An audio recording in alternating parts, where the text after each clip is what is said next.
এখন যে আপডেটটা আমি দিব না তোমাদেরকে, প্রিয় সাকিবিয়ান ভাই ও বোনেরা, সেই আপডেটটা শোনার পরে তোমাদের তেমন কিছু মনে হবে না, কারণ তোমরা জানো মেগাস্টার কি জিনিস, মেগাস্টারের স্টারডম কি জিনিস।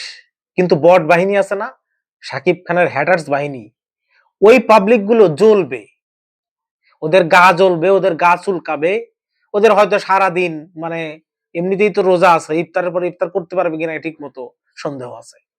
মানে এখন যে আপডেটটা দিব সেটা হচ্ছে, মেগাস্টার শাকিব খান রাজস্থানে যে শুটিং চলতেছে, সেই শুটিং লোকেশনে যাওয়া আসার জন্য প্রাইভেট জেট ব্যবহার করতেছে। প্রাইভেট জেট মানে কি বট বাহিনী জানোস তোরা? প্রাইভেট জেট ইউজ করে একমাত্র ইন্ডিয়ার সর্বোচ্চ ধনী ব্যক্তিরা, নাম করা ব্যক্তিরা। সবার পক্ষে এই প্রাইভেট জেট ব্যবহার করা সম্ভব না।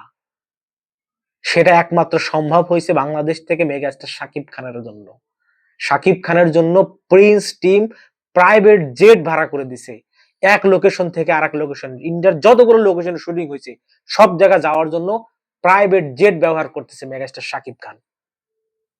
এখন বুঝতে পারছো তো প্রিয় সাকিবিয়ান ভাই বোনেরা, এই প্রিন্স সিনেমার বাজেটটা ঠিক কত?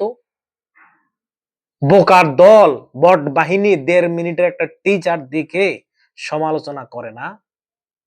খেলা তো হবে আর 2-1 দিন পরে, যখন একটা গান আসবে, যদি ভাগ্য কমে ট্রেলারটা এসে যায়, তাহলে তো ওরা ওদেরকে ওই যে মাটির তলে ইন্দুরের গর্তের মধ্য থেকে হারিকেন বের করে আমরা সোশ্যাল মিডিয়ায় খুঁজে পাবো না। এটা দেখার পরে যারা বলছে না যে শাকিব খানের প্রিন্সের টিজার ভালো হয় নাই, জঘন্য হইছে, এটা চলে না, ভিএফএক্স ভালো না, এটা ওটা, তাদেরকে প্রিয় সাকিবিয়ানরা তোমরা খুঁজেও পাবা না, আমি তোমাদেরকে এটা বলে দিলাম।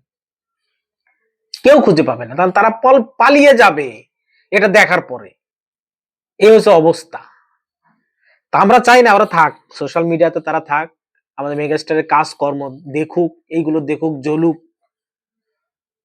এই প্রাইভেট জেটের বিষয়টা নিশ্চিত করেছে মেকআপ আর্টিস্ট অমিত আম্বারকার, সেটা স্ক্রিনে তো দেখতে পাচ্ছেন আপনারা। তো এই হচ্ছে মেগাস্টারের স্টারডম।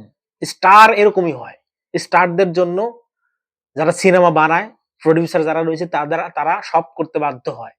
সবার জন্যই না, সবার জন্য কিন্তু প্রাইভেট জেট দিবে না। এটা দেওয়ার জন্য নামের আগে মেগাস্টার থাকতে হবে, তাদের জন্য এটা প্রযোজ্য। ধন্যবাদ, ভালো থাকবা তোমরা প্রিয় বন্ধুরা আমার। আর নতুন হয়ে থাকলে আমার চ্যানেলটিকে অবশ্যই অবশ্যই সাবস্ক্রাইব করবা।